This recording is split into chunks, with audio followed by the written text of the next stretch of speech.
আমরা দেখছি যে আর্জেন্টিনা টিম খুবই রাফ ফুটবল খেলেছে। চরম অব্যবস্থাপনা কাকে বলে, কত প্রকার ও কি তা যেন উদাহরণসহ দেখিয়ে দিল লাতিন বাংলা সুপার কাপ। প্রথমে আসা যাক ম্যাচের ভেতরের আলোচনা নিয়ে। বাংলাদেশ বনাম আর্জেন্টিনা ম্যাচটি শুরু হয় নির্ধারিত সময় থেকে 17 মিনিট পরে, কেননা ম্যাচ রেফারি মাঠে ঢুকতে দেরি করেন। তার আগে অবশ্য গুঞ্জন ওঠে বাংলাদেশের প্লেয়ারদের একটা অংশ পেমেন্ট না পাওয়ায় মাঠে নামতে অস্বীকৃতি জানায়। পরে আয়োজক কমিটির সমঝোতায় সে ঝামেলা থেকে খানিকটা রেহাই মেলে। এরপর ম্যাচ শুরু হলে বাংলাদেশ প্রথম থেকেই কিছুটা এগিয়ে থাকে, আর তখনই আঁচ করা যায় আর্জেন্টিনার সে ক্লাবটির মান। প্রথমার্ধে মাসুদ রানার গোলে এগিয়ে যায় লাল সবুজের প্রতিনিধিরা। অবশ্য দ্বিতীয়ার্ধের শুরুতে সামিয়ান্তর দৃষ্টিনন্দন গোলে সমতায় ফিরে আর্জেন্টিনার দলটি, আর এরপর থেকেই ম্যাচে বিরাজ করতে থাকে উত্তপ্ত পরিবেশ। দুই দলের মধ্যে হচ্ছিল বেশ কথা কাটাকাটিও, কিন্তু ম্যাচের 73 মিনিটে যা ঘটল তা দেখে ভক্তরা ভাবতেই পারে তারা কি কোনো পাড়ার ফুটবল দেখতে মাঠে এসেছে। প্রথমে বল কাটানো নিয়ে দুজনের মধ্যে শুরু হয় কিছুটা ধাক্কাধাক্কি, কিন্তু এরপরই রীতিমতো মাঠের মধ্যে শুরু হয় রেসলিং শো। ডাগআউট থেকে বেরিয়ে আসে দুপক্ষের খেলোয়াড়রা।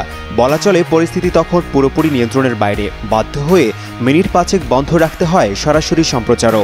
আর্জেন্টিনার দলটির ডেভিড বেবজিনি ও মাতিয়াস রোসালেস এবং বাংলাদেশের ঈশান হাবিব রেদওয়ানকে লাল কার্ড দেখান রেফারি। এরপর আবার ম্যাচ শুরু হওয়ার পর আর কোনো গোল না হওয়ায় ম্যাচটি সমতায় শেষ হয়।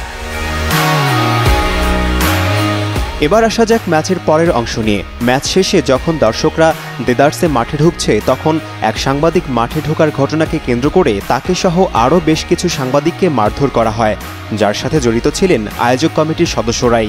এই ঘটনার জের ধরে লাতিন বাংলা সুপার কাপের তৃতীয় ও শেষ ম্যাচের জন্য স্টেডিয়ামের বরাদ্দ স্থগিত করার সিদ্ধান্ত নিয়েছে জাতীয় ক্রীড়া পরিষদ এনএসসি।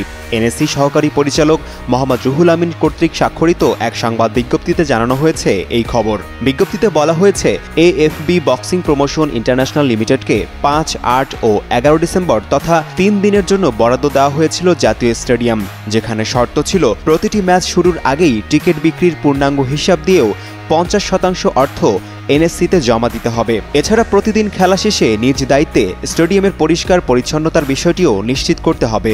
কিন্তু 5 ও 8 তারিখের খেলায় দুটি শর্তই লঙ্ঘন করেছে AFB boxing promotion international limited.